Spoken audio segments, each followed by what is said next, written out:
চিরনিদ্রায় শায়িত হলেন। রাজধানীর বেইলি রোডে অগ্নিকাণ্ডে নিহত ব্রাহ্মণবাড়িয়ার একই পরিবারের 5 সদস্য। একই সারিতে পাশাপাশি তাদের দাফন করা হয়েছে। শুক্রবার বিকেলে সরাইল উপজেলার শাহবাজপুর ইউনিয়নের খন্দকারপাড়ায় সৈয়দ বাড়ির পারিবারিক কবরস্থানে তাদের দাফন করা হয়। এর আগে বিকেলে 3:15টার দিকে 4টি অ্যাম্বুলেন্স যোগে 5টি মরদেহ বাড়িতে পৌঁছায়। পরে আসর নামাজের পর স্থানীয় মসজিদ প্রাঙ্গণে জানাজা অনুষ্ঠিত হয়।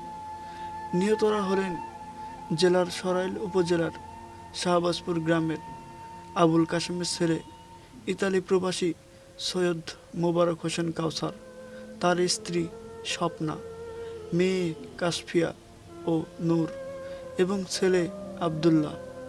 তারা রাজধানীর মধুবাগ এলাকায় বাসা ভাড়া থাকতেন। পরিবার সূত্রে জানা যায়, কাউসার প্রথমে সিঙ্গাপুর প্রবাসী ছিলেন। প্রায় 20 বছর আগে ইতালি পাড়ি দেন। এর মাঝে তার দেশে আসা যাওয়া ছিল।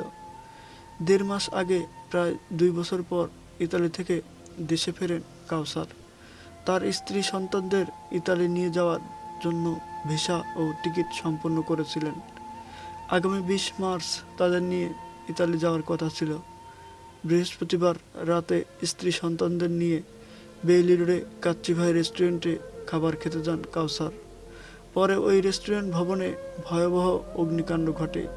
এতে দগ্ধ হয়ে কাউসার, তার স্ত্রী স্বপ্না, মেয়ে কাশফিয়া ও নূর এবং ছেলে আবদুল্লাহ মারা যায়। ভাগ্যের কি নির্মম পরিহাস! ছোট্ট এই জীবনে আমরা কত কিছুই করি, কিন্তু এরকম ভাগ্যের পরিস্থিতি হয়তো যেন কেউ না পড়ি।